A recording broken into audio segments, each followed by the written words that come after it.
Audiobook Masters, listen to your imagination.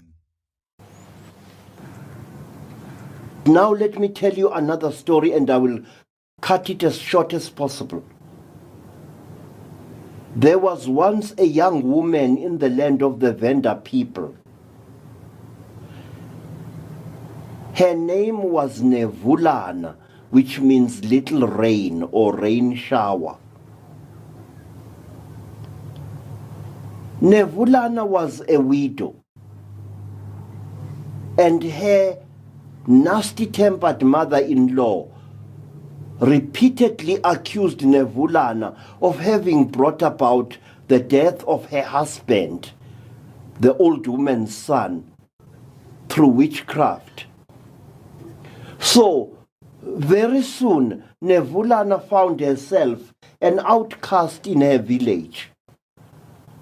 And she found that she had to do most of the things that she needed for her daily life survival on her own, other women refusing to help her. It was the law and the custom in those days that a widowed person was to receive all kinds of assistance. Water was to be fetched for her. Wood was to be found for her. And if she had a little child, as Nevhulana had a little baby, the baby was looked after for her when she had to go away for any reason. But Nevhulana was hated by the community. First of all, because she belonged to the Balemba people, and the other people belonged to the Venda people. She was a foreigner in her own land, rejected by her own people.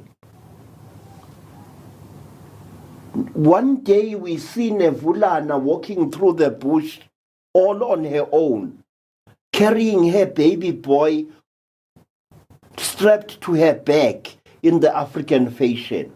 In one hand, Nevhulana carries an axe, and in the other hand, she carries a rope of cowhide. She's going out to gather firewood, and she wants to bind the firewood together into a bundle and then place it on her head and carry it back home. It was an ordinary day like many others that she had known.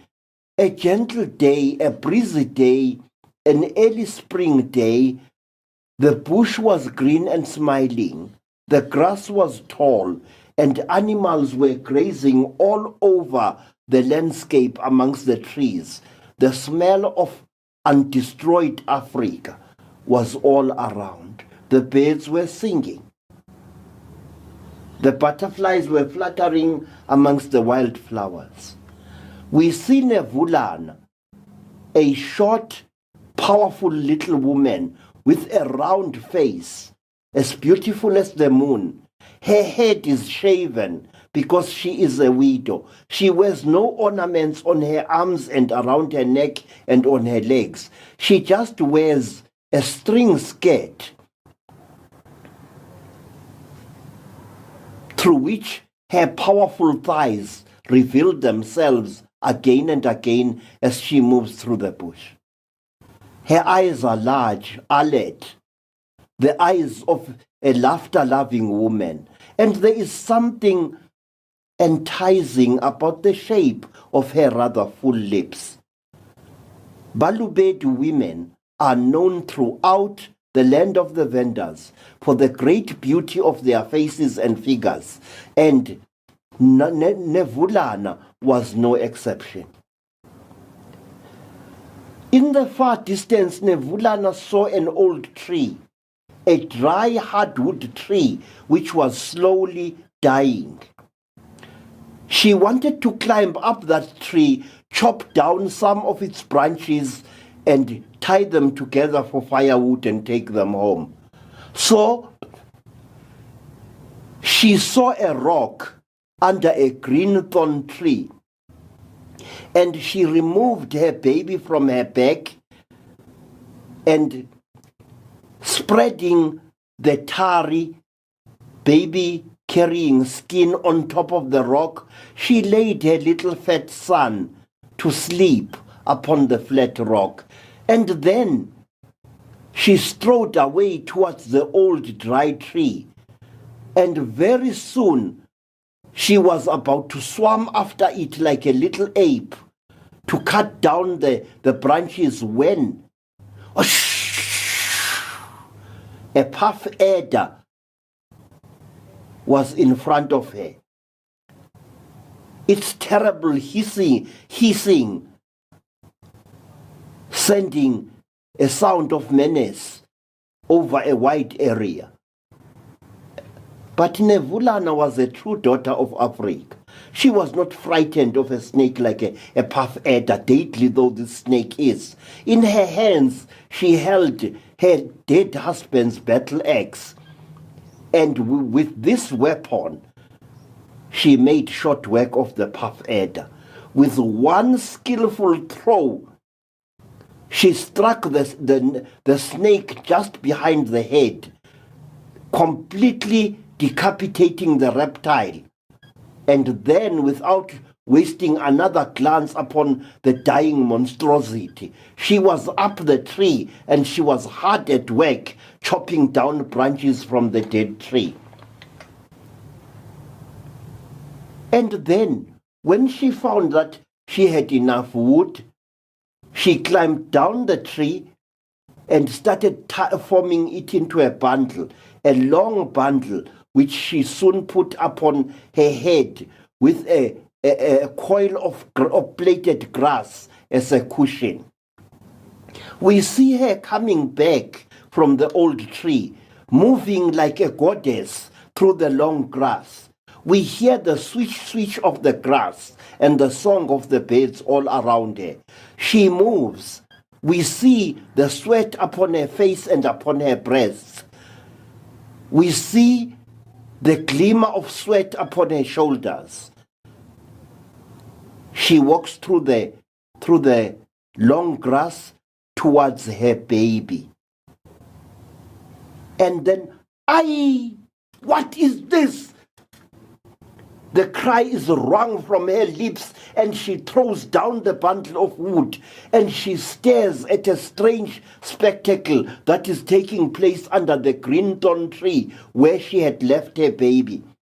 Her baby boy is sitting up, all 1.5 year mischievous bundle of him, and he is playing, but he is not alone. He is playing with one of the most fearsome creatures that Nevhulana had ever seen in all her life. The creature looks like a human being.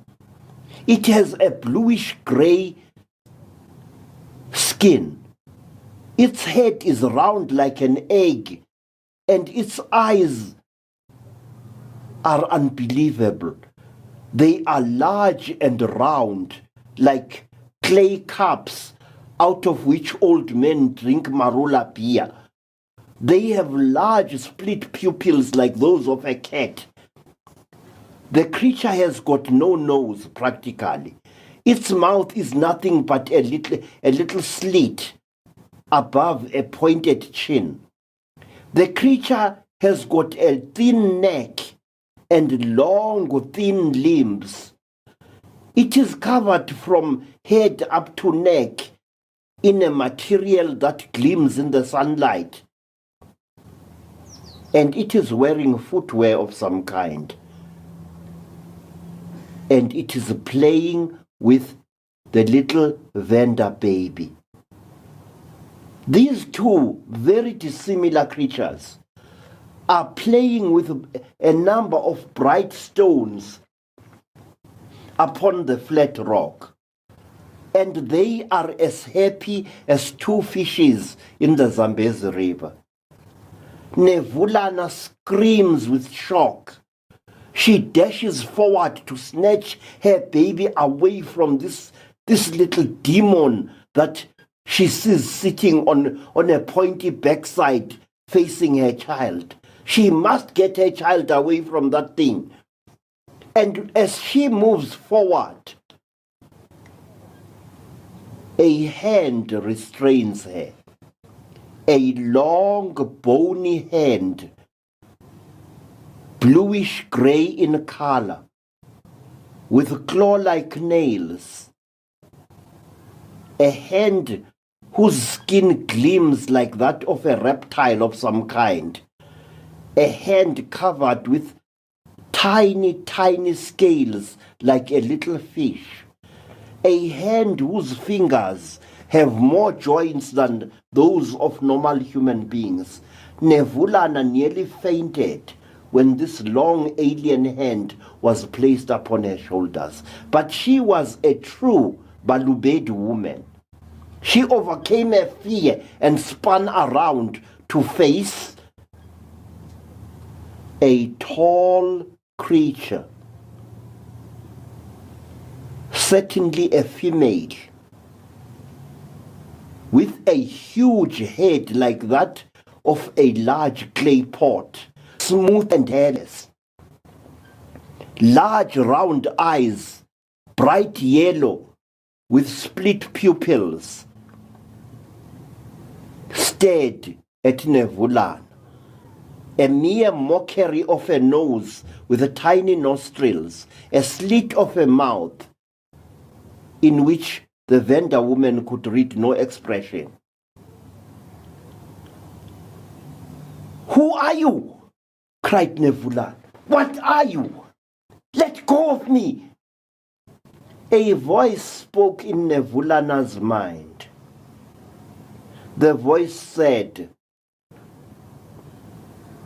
"My sister, please allow our offsprings to play together.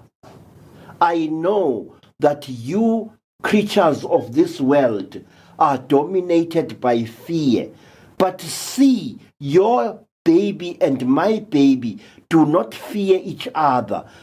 Please allow the children to play. Do not disturb them. Come." The alien creature put a long arm around Nevhulana's ample waist and gently but firmly led her away from the two playing children. There, both mothers, an earth woman and an alien from God knows what star, stood watching as the children played. And when the children had played to their satisfaction, when both of them were fast asleep side by side upon the skin spread upon the flat rock, the alien woman moved like a sinuous reptile to claim her baby, her long purple robe swishing through the grass. One long alien leg with two knees, and not just one, revealed through the slit of the long robe. The woman said, "Mother of this world, please now claim your child. But please keep the stones which come from my world with which our children had been playing. And perhaps one day, when your people have overcome their fear and distrust, we, the women of Kaure, shall come back to your world, and our children shall play in peace with your children." "Stay well," said the alien woman. She moved through the bush, a tall, sinuous form, moving with a strange clumsiness, as if she was not familiar with walking. And soon she had disappeared from view. There is a lot more in the story of Nevhulana to tell, but let me tell you simply this, that after this happening, Nevhulana took the stones with which her child and the alien child had been playing to the lord of the nation, the chief. And the chief decreed that this object should be made an object that commemorates the vessel in which the alien woman had arrived on this earth aboard. And inside this box, enshrined for all time, are the stones with which a child of the Venda nation and a child from a distant star played peacefully together in Africa. My friends, this is not a legend. This is a true story. This necklace that I'm wearing here came from the descendants of Nevhulana. When people started burning elderly people to death in the land of the Vendas, a wise man fled to my home in Soweto, carrying this necklace and other precious things with him.